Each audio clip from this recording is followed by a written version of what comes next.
De retour à Info Rive-Sud, Donald Trump a poursuivi sa guerre tarifaire mardi en annonçant l'imposition de droits de douane sur le cuivre, en plus de brandir la menace de tarifs douaniers de 200 % sur les médicaments. Sur la Rive-Sud, on retrouve quelques entreprises pharmaceutiques. Penchons-nous sur les impacts potentiels de ces nouveaux tarifs avec Christian Ouellet. Il est vice-président des affaires corporatives à Sandoz Canada. Monsieur Ouellet est en direct de Victoria. Bonjour. Bonjour. Merci de nous accorder du temps à l'autre bout du pays. Donc, cette nouvelle menace de tarifs douaniers de M. Trump, dans le cas des impacts que ça pourrait avoir sur les entreprises de la région, quels sont-ils, là, ces impacts potentiels?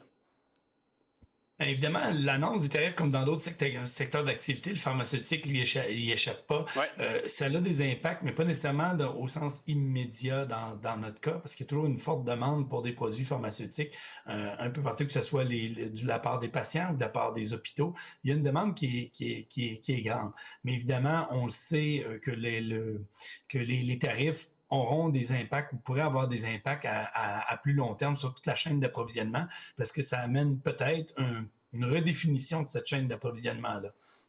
Dans notre cas, évidemment, Sandoz Canada, on manufacture et on vend des produits sur la scène canadienne. On est une filiale d'une multinationale européenne. Alors, par rapport à d'autres entreprises, on est peut-être un peu moins touché par rapport à la question des tarifs, parce que la vaste majorité de nos produits sont soit fabriqués en Europe ou soit fabriqués au Canada, alors avec des partenaires. Alors, on a peut-être un peu moins d'impact que d'autres entreprises à cet égard-là, mais ça reste quand même des bouleversements dans l'écosystème.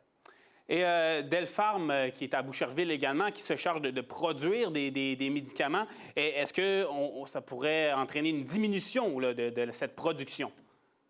C'est pas prévu à court terme, puis comme vous savez, il y a toujours beaucoup d'incertitudes dans que M. Trump annonce et qu'est-ce qui va se passer réellement. On a vu son annonce récemment. Il faut comprendre notre partenaire d'affaires, Delpharm, qui fabrique pour nous des médicaments injectables stériles. Le premier marché de cette usine-là, c'est le marché canadien, c'est les hôpitaux canadiens. Il n'y a pas une chirurgie au Canada qui se passe mineure ou majeure sans des produits qui sont produits par l'usine de Delpharm à Boucherville. Alors, le marché canadien est très important pour cette usine-là.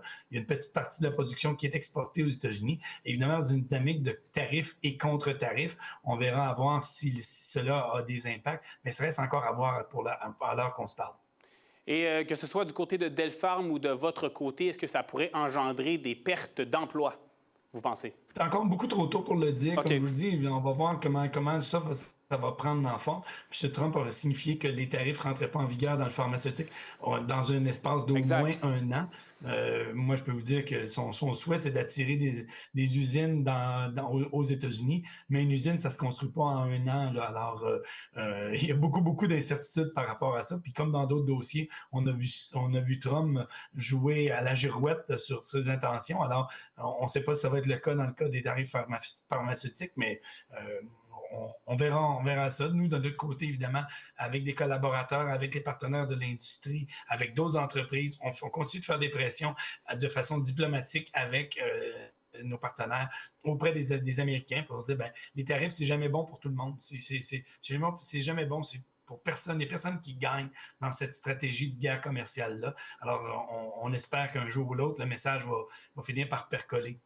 Donc, dans cette période d'un an, d'ici ces potentiels tarifs, comme M. Trump l'a souligné, votre préparation, en fait, se résumerait à tenter de les dissuader, discuter avec les États-Unis pour les convaincre que ces tarifs sont inutiles, c'est ce que vous dites? Oui, tout à fait. Parce que M. Trump avait dans son programme l'intention de baisser le coût des médicaments et d'autre part, en imposant des tarifs, ça a l'effet inverse, ça a l'effet d'augmenter le prix des médicaments pour son marché domestique. Alors, on comprend mal la stratégie. Alors, je présume qu'à un moment donné, il faut être capable aussi de voir si on impose des droits tarifaires. Est-ce que le client ultime qui achète ce médicament-là, la pharmacie ou l'hôpital, est en mesure de payer ce tarif-là imposé, ce prix-là ajouté d'un tarif, ça reste à voir. Alors, il va y avoir beaucoup de pression de part et d'autre.